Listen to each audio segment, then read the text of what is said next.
Hi everyone, Film Flash here today. I'm going to explain an American supernatural slasher film from 2017, titled Cults of Chucky. Spoilers ahead, so watch out and take care.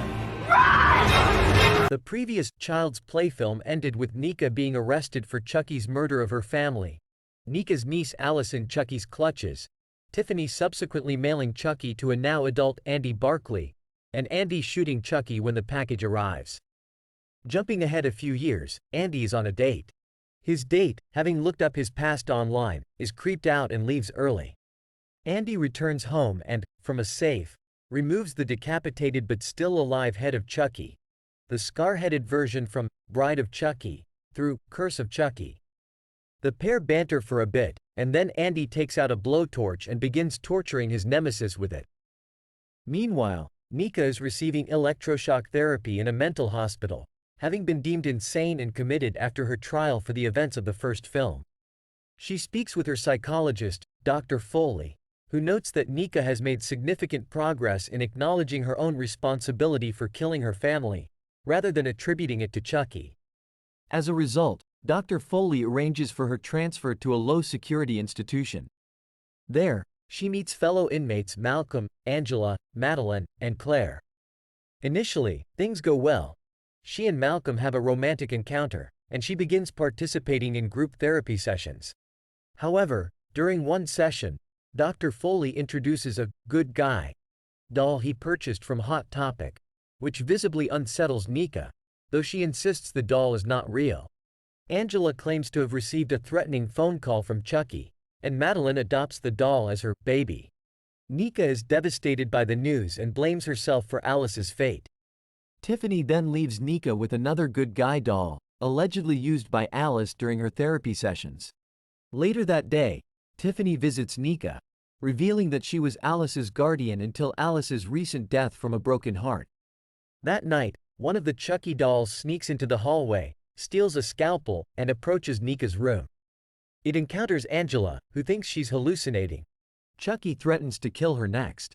Upon entering Nica's room, Chucky finds her unconscious, having used a wheelchair spoke to slit her wrists out of guilt over Alice's fate. The next day, Nica awakens to find her arm sewn up and the words, "Not so fast," written in blood on the floor. She soon discovers that Chucky used the wheelchair wire to slit Angela's wrist, killing her.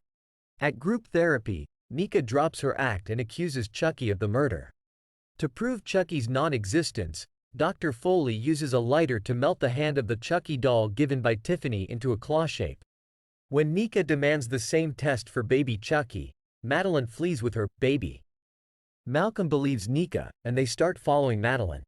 Outside, Malcolm confronts Madeline, and Nica sees baby Chucky move and flip her off from the window. During the confrontation, baby Chucky and Malcolm fall into an open grave.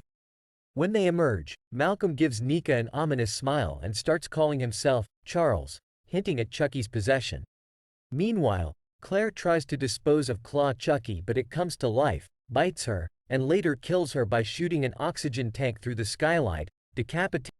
Andy learns of the murders, takes a Chucky doll he had modified with a military haircut, and drives to the institution. En route, he receives a taunting call from Tiffany, who mentions a cult with 3 members. Dr. Foley wheels Nica into his office and hypnotizes her, revealing his previous exploitation and brainwashing of her. He manipulates her into believing she's responsible for the deaths of Angela and Claire. As he begins to kiss her, a Chucky doll interrupts, striking Dr. Foley with a glass bottle. Chucky is torn between killing or commending Dr. Foley for his twisted behavior. He tries to persuade Nica to kill Dr. Foley, but she refuses.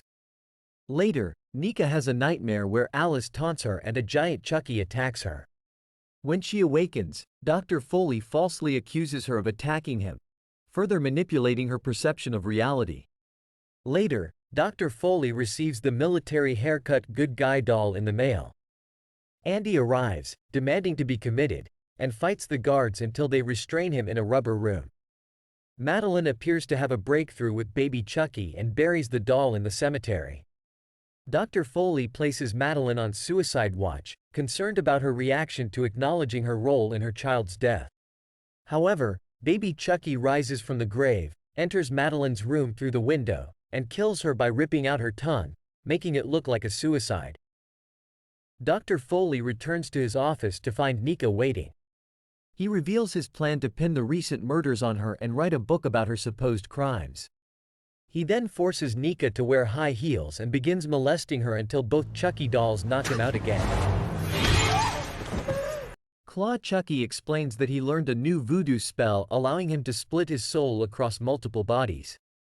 Chucky reveals that he successfully possessed Alice, went on a killing spree, but was forced back into the doll bodies when Alice was killed by one of her victims. The two Chuckies then bring Haircut Chucky to life. The trio kill an orderly who stumbles upon them. Meanwhile, Tiffany arrives outside the institution, slits the guard's throat, and is seen carrying the doll that once housed her soul in the back seat. The Chuckies devise a plan.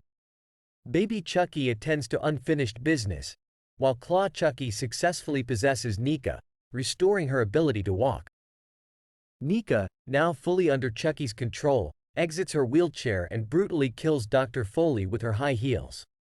Meanwhile, Haircut Chucky attempts to kill Andy but is overpowered. Andy discovers a hidden gun inside the doll's stomach and engages in a fierce battle, ultimately shooting Haircut Chucky to death. As Andy turns to face Nica Chucky, she taunts him, doubting his willingness to sacrifice Nica to kill her. Andy attempts to shoot Nica Chucky but finds himself out of ammunition. Nica Chucky then locks Andy in the rubber room, while baby Chucky remains behind to keep watch over him. Nica Chucky exits the institution, free to continue her reign of terror. Nica, now fully possessed by Chucky, walks up to Tiffany's car, and the two share a passionate kiss.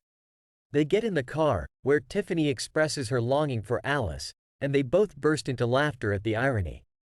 The Tiffany doll in the back seat joins in on the laughter. The three then drive off into the night as the police arrive at the institution.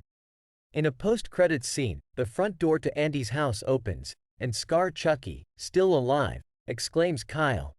As Kyle enters and begins torturing the disembodied head, seeking revenge for past traumas. Okay guys, that's all about the recap about the Cults of Chucky from 2017. Thanks for watching, see you again in the next video.